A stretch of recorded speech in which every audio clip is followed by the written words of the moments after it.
Welcome to the Family Office Success Podcast, where we explore the strategies, the insights, and the best practices that help families and their advisors build and manage successful family offices. I am your host, Christi Van Wright, and each episode, we dive into the key elements of running a family office. Whether you're a family looking to structure your advisory team for long-term success, or you're a professional managing the complexities of a multi-generational enterprise. From financial oversight and operational efficiency to selecting the right advisors and creating a lasting legacy, this podcast is here to provide practical guidance and expert perspectives. Let's get started. Welcome back to the Family Office Success Podcast, where we talk all things family office. Today, we are having a conversation with Lindsay Loomis, who is with Emry Health, and healthcare, navigating the healthcare system. Where do you go? What do you do? When do you need to do it? These are all the things that touch everybody's world. It really doesn't matter where you sit in the echelon of wealth. This is something that I think everybody needs to hear.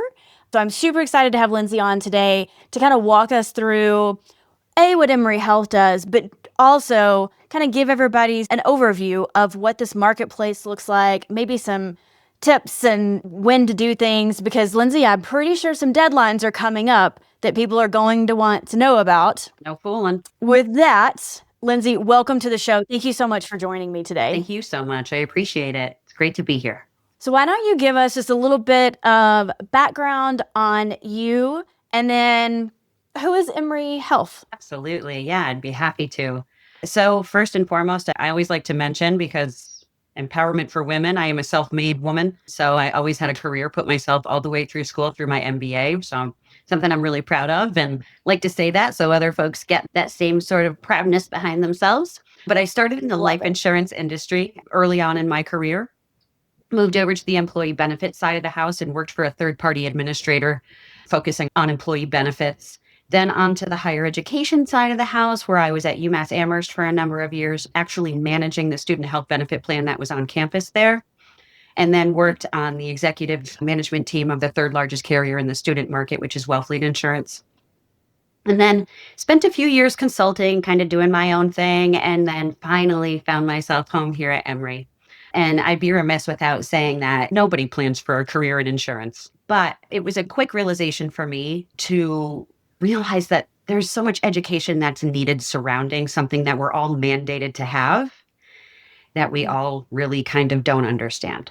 So that was the big impetus for me to come over to Emory, and Emory has been magnificent. So who's Emory? Great segue. We are full of professionals that have extensive backgrounds in either insurance or a clinical setting. And we know just the inner machinations of how the insurance industry works and how our complex healthcare system works, because it is very complex. We advocate tenaciously for our clients. So while this is the face the client gets, this is not the face that the insurance company gets when we're fighting on behalf of our clients. Very tenacious, and we know our stuff. So some of our expertise in-house includes legal services. We have certified coders on staff. We have health and life brokerage on staff here with us, pharmacists, with all of those employees having about 20 years or more experience in their relative position.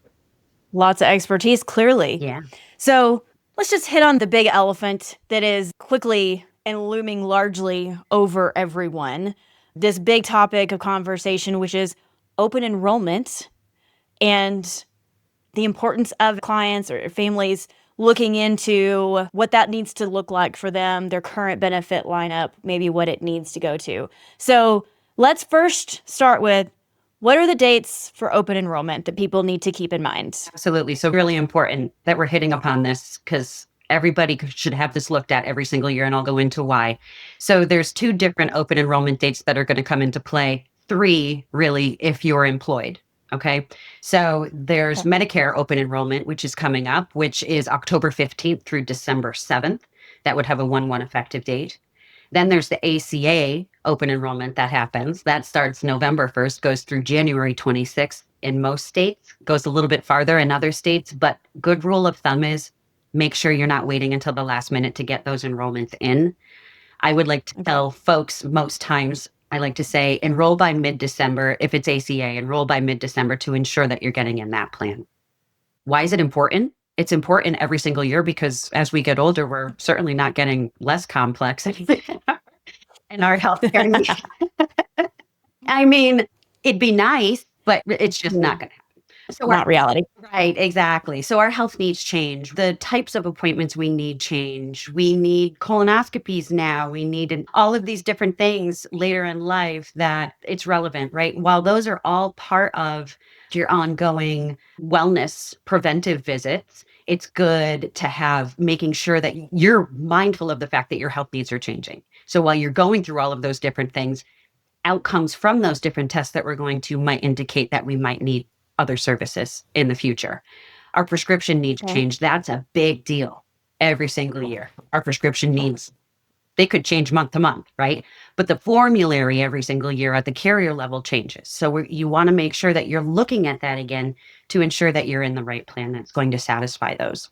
So plans should be evaluated to ensure people are enrolled in plans that are going to maximize their benefit and afford them the most cost savings. You might have touched on this. What are some of those specific pitfalls that clients fall into every year? Yeah, those pitfalls can be kind of debilitating for some, right? So not reviewing current coverage. If you're just on autopilot and just going through, even if you're employed and you're afforded a group benefit plan, and HR is just here's your options, it's open enrollment, that's something that we can look at too. But it's good to look at, has my deductible changed? In this plan that I like, it works. Has the network changed? Are my doctors going to be in or out in the next plan year? Has the formulary changed? It's such a good idea. That's a huge pitfall. That's the number one. People are just on autopilot. Let it ride. I'm just going to go into this next plan and it's just going to be fine. Not giving pause to the fact that things might change with our health workers. Ignoring that provider network is huge, right? People pick a plan with a lower premium only to find out later that their doctor is not part and parcel of their network. So what happens then? And there's negotiations and then you're out of network and you don't file the claims. Big pitfall. Leaving money on the table there.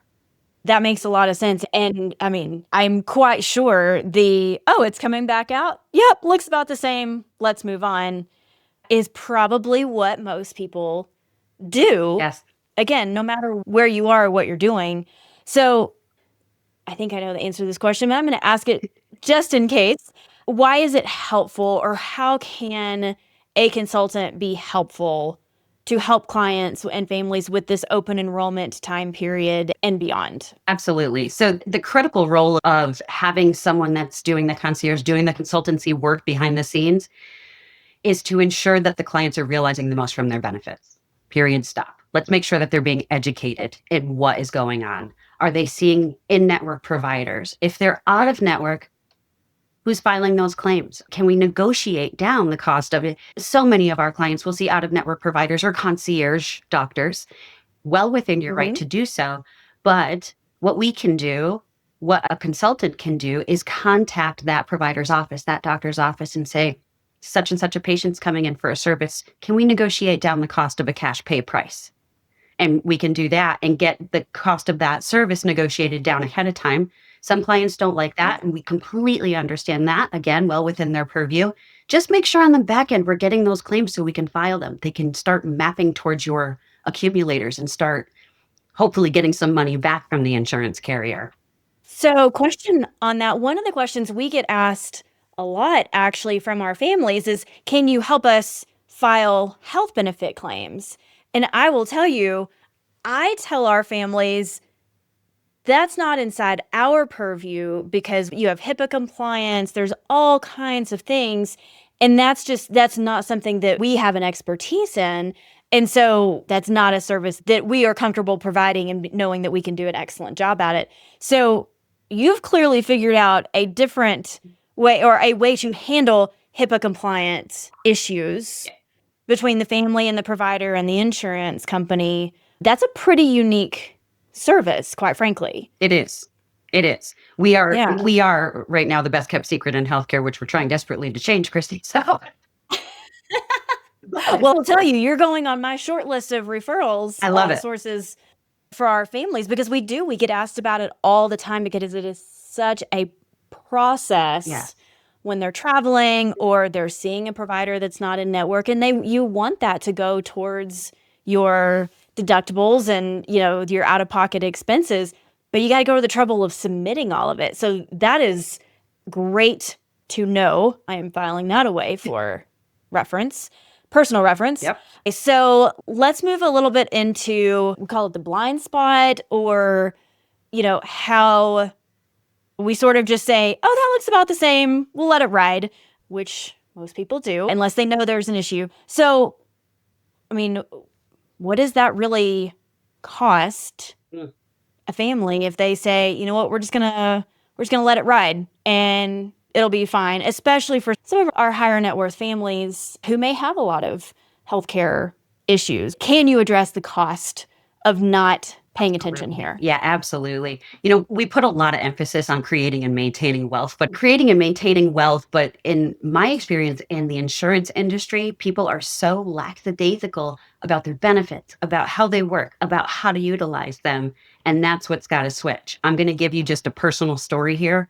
So I mentioned earlier in my career, I had done some consulting. So as a 1099 gig worker, I'm not afforded an employee benefit plan. So where did I find myself? On the marketplace, right? Had to go out and get an ACA plan for myself.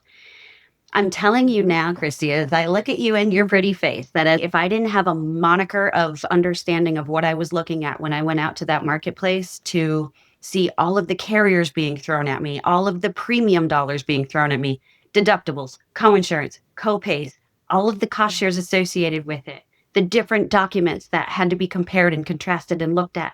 If I didn't know that information, I would have been in a world of hurt. As it was, I found myself in a plan that worked for me at the time, lower premium, had good prescription benefits, but my deductible was $10,000. Was I ever going to use my insurance if something was wrong, unless it's like catastrophic? No. Probably not. No. Sure. Right. So that's a lot of what we do. Plan placement is paramount for coverage levels, cost shares. We're going to find what works best for the family or individual. We're not just going to place a family into a plan and wipe our hands clean and say, okay, you're in that plan now. We'll be incentivized because we're going to get a commission from the carrier. Emory doesn't take a commission from a carrier when we place a family. It's not how we work. We want the plan to work the best for the individual and family to help them in the best way possible. So we would never do that. If your deductible is too high, like in my case, you're never going to seek out treatment, which could have terrible ramifications down the line. So if I'm not going to go for treatment because I don't want to pay that huge deductible, that one small problem potentially could springboard into a larger problem, creating larger claims costs down the road, which then creates larger premiums for the next plan renewal. It's so cyclical. It's so complex. It's so convoluted. If you don't have an expert looking at these things, you could be in a world of hurt, and not just, hundreds, but thousands of dollars in a world of hurt. I can also see how if you didn't have the right plan, again, no matter where you sit on the wealth spectrum, I mean, healthcare costs are a real cost to a family's net worth. And like you said, if you're not handling something when it should be because you had such a high deductible that it didn't, you're like, I'm not using that. Right. No, that's catastrophic. I'll be fine. Mm-hmm. We've all been there. We've all been in the I'll be fine stage when we probably should. I did something to my hand snowboarding a couple years ago, and I said, I'll be fine. And what really happened was I wasn't fine, and I should have had a little ER visit. But, that was just me being stubborn. So I can see how, not having the right plan, can really hurt a family's net worth. So other than choosing the right plan, how do you help mitigate some of those risks? Financial and medical. Yeah. A lot of times those who are caring or supporting the family offices, their personal assistants, right? We touched upon this. You're being asked to do these tasks that leave it to the expert to do, because there's not just a monetary savings there. There's a big time savings there that comes into play. People don't know what they don't know, but it's a great idea to make sure we're using in-network providers if we're not doing those other things I suggested earlier? Are we negotiating the cost down of a cash pay visit prior to going in for that service? Are we filing out of network claims? People don't know that they can do that. They think, oh, I'm out of network, nothing's going to happen. No, file the claim. At least file the claim. It's going to start tracking towards your accumulators. Lower cost prescriptions. That's another key. How do you mitigate the cost with the rising cost of healthcare, especially in the United States? It's staggering. It really is, for several different reasons. There's administrative costs that go into making up this big machine, this broken that we keep talking about. And those administrative costs are the regulations, the coding, the claims, the billing, which is 20 to 25% of all of the cost of healthcare in the United States. So if all of the cost of healthcare in the United States, 1/4 of it is going towards just maintaining the machine, something might be a little bit broken. So Maybe. Right. So that's where we really can come into play and exercise our expertise in that. And I like to draw the comparison of when you have a tax issue, you're going to your CPA, a legal issue, you're going to your attorney, medical issue, you're going to your doctor. When you have an insurance issue, where are you going? To the insurance company. They're not gonna help you a lot. I've been there, I know. Let's face it, they don't exactly have your best interest at heart, which is completely counterintuitive because you would think they would want you to get better sooner to save off, the future consequences of not doing good stuff for yourself. Now, but I digress. That's a whole other thing. Whole other bird.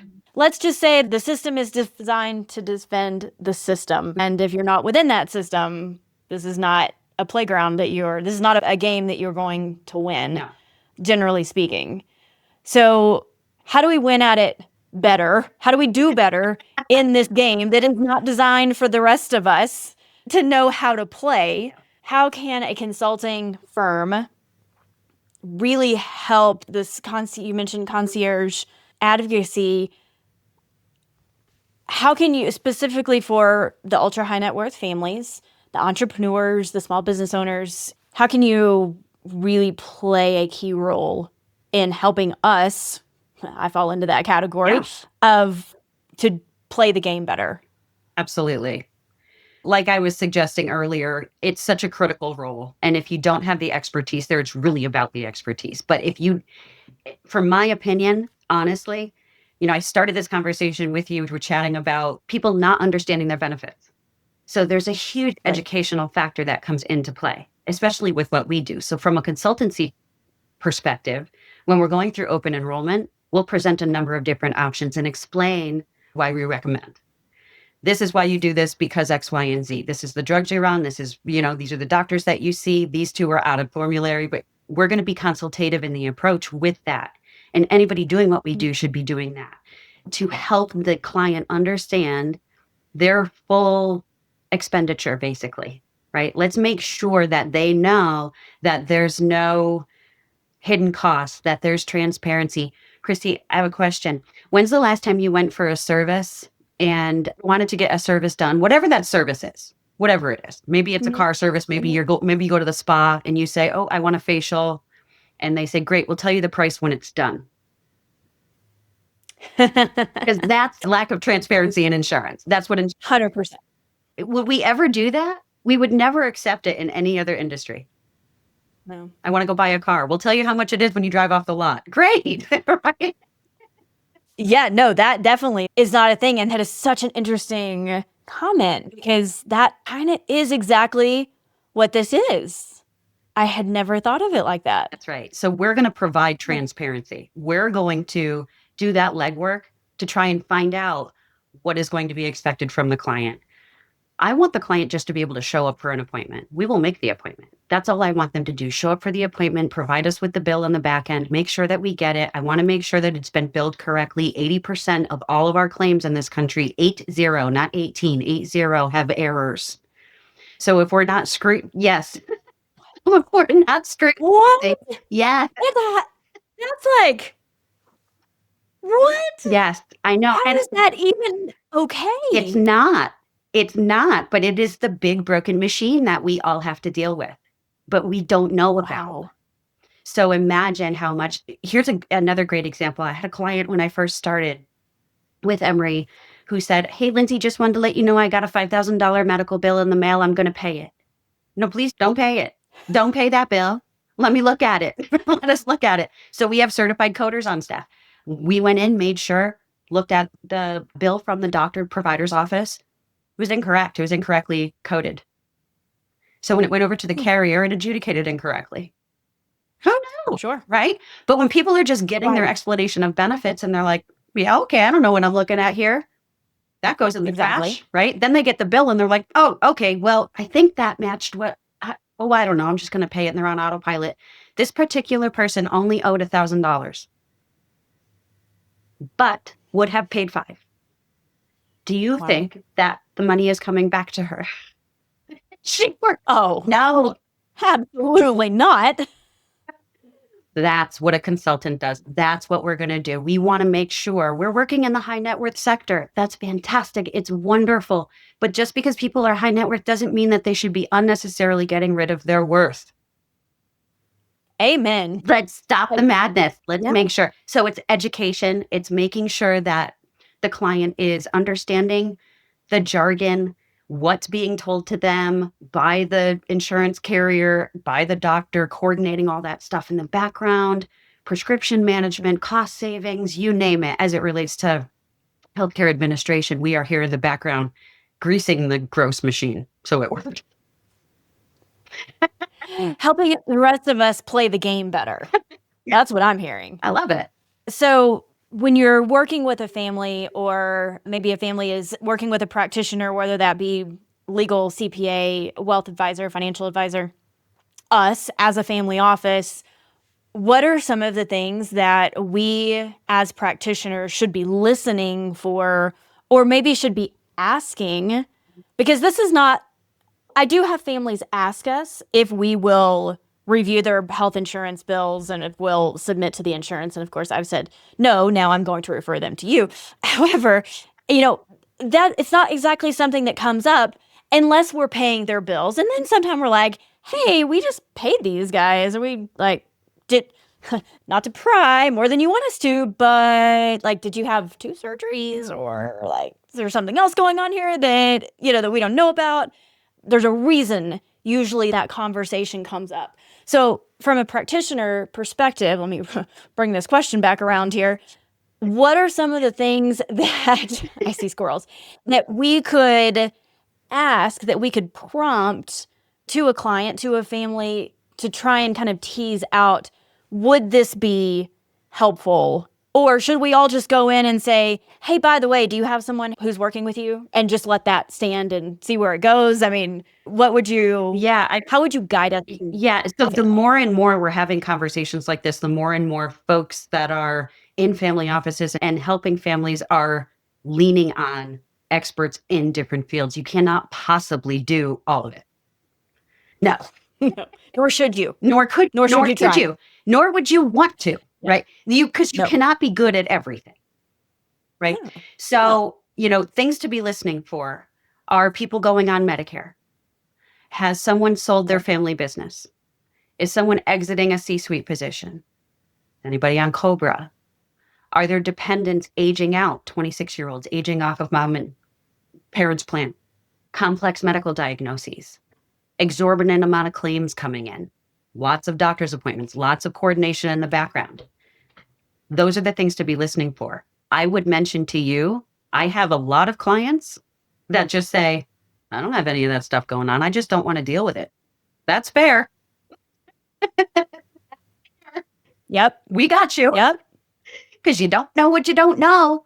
So there might be leaving money on the table. But, if you're seeing that people are on autopilot, they're just, letting it ride every single year, not paying attention to it, maybe it's worth a look.